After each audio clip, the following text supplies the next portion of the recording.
بوديبة المكلف بالإعلام على مستوى نقابة كنابست. صباحك سعيد، أهلا بك معنا أستاذ مسعود بوديبة. صباح الخير. صباحك أسعد. ربما سأبدأ من آخر نقطة تحدثت معها مع الأستاذ مزيان مريان. الوزيرة تتراجع أو التراجع عن طلبات التقاعد قبل 31 أكتوبر مسموح بعد أن أكدت سابقا الوزيرة في تعليمة لها بأن ذلك مستحيل. اليوم وزارة التربية تتخوف من التقاعد بعد أن سجلت أرقام خيالية فيما يخص طلب التقاعد المسبق والعادي أيضا. فعلا قطاع التربية عموما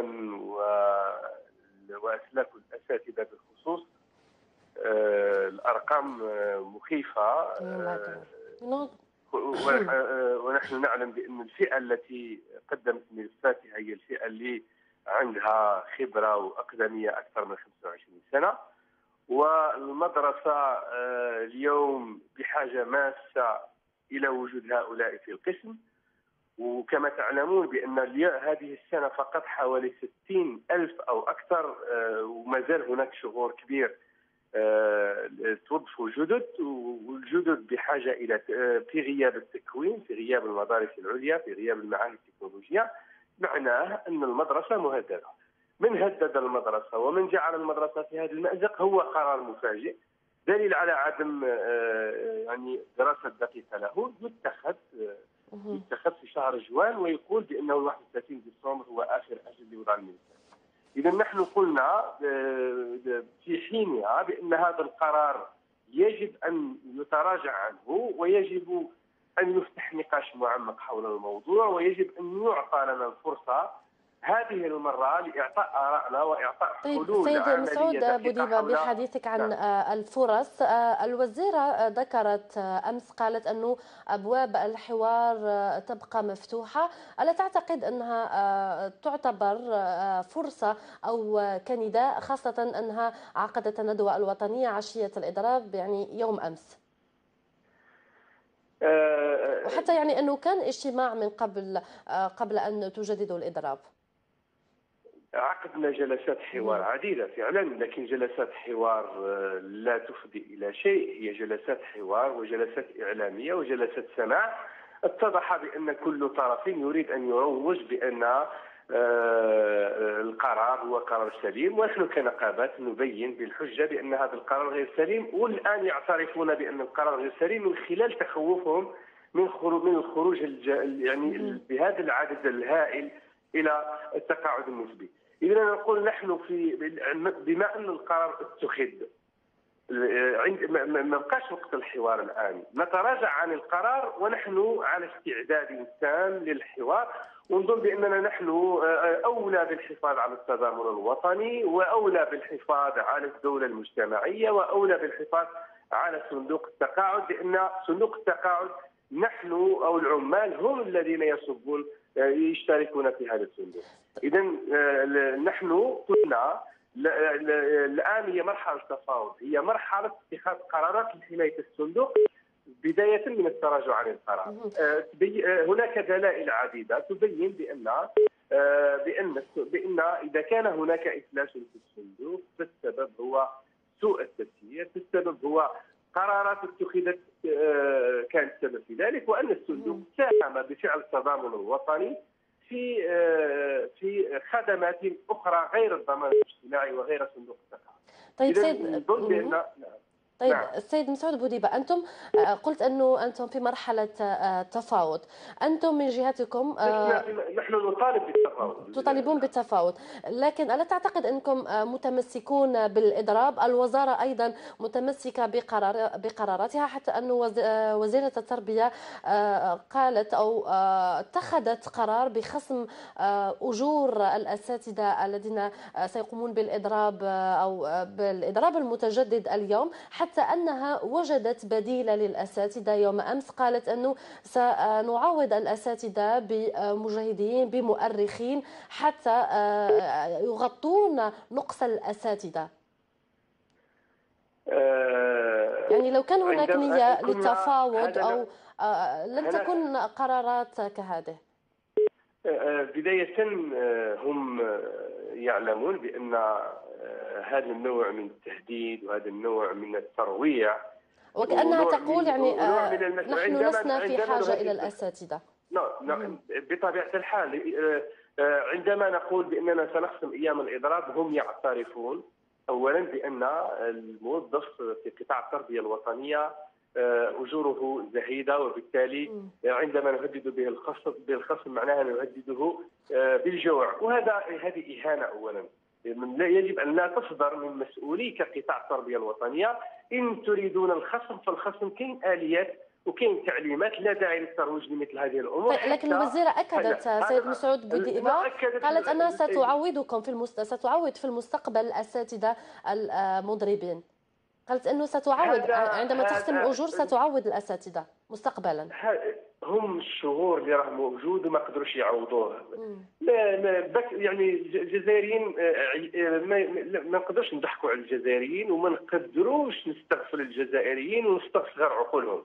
هم الواقع الان اللي موجود وما قدروش يتعاملوا معه، وراهم يتعاملوا معه بفوضى وبامور غير يعني تمس المدرسه بالصميم.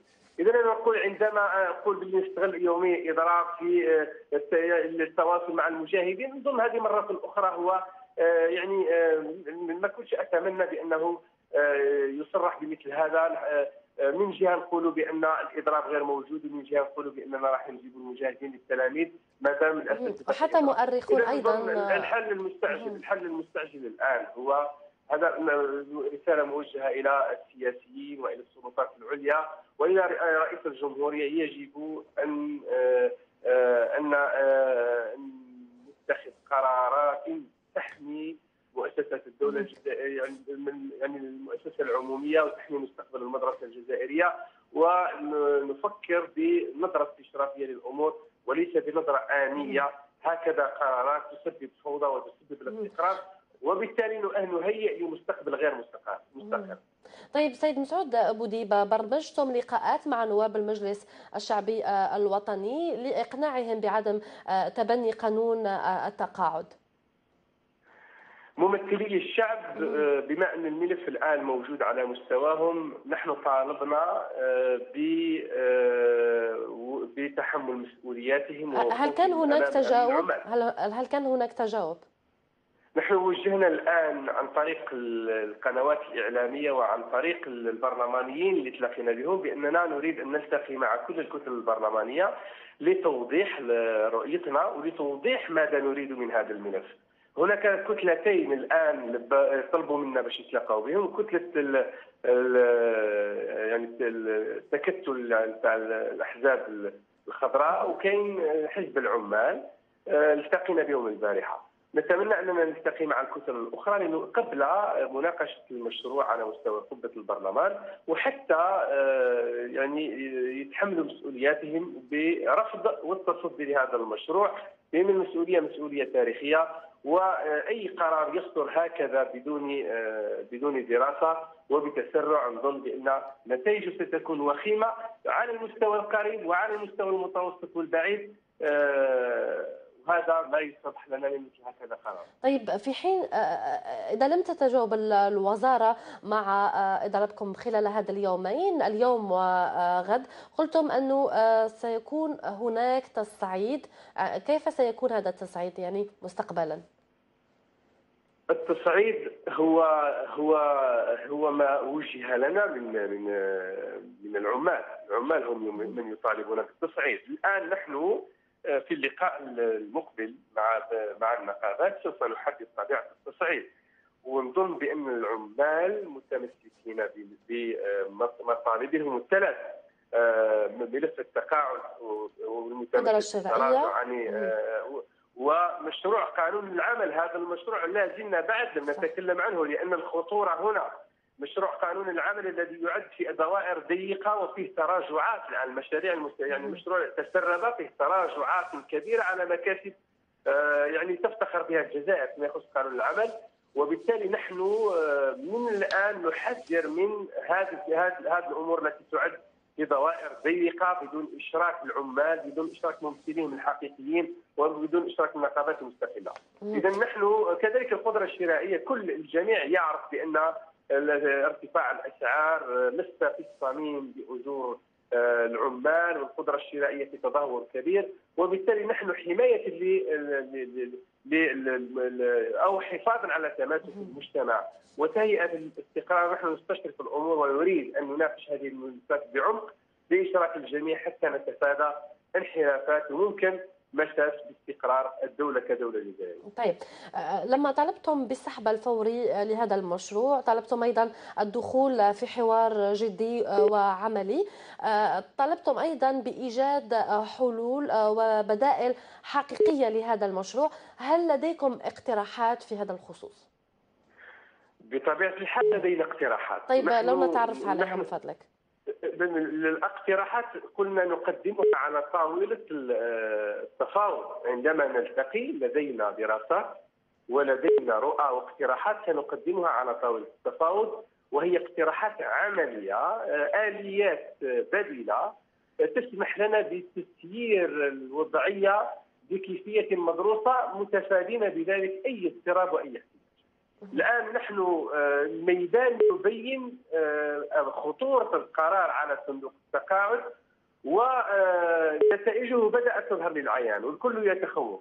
إذا كان أصحاب القرار لم يتخوفون من هذا الوضع، معناها أن هدفهم هو هذا الوضع، وهذا نحن ما نريد ما نحن متخوفون منه، وما نريد أن نظهره للجميع حتى الكل يتحمل مسؤولياته، لأنه في النهاية هي مسؤولية الجميع، وعندما لا نتحمل المسؤولية في حينها فنتائجها غدا ستكون على الجميع.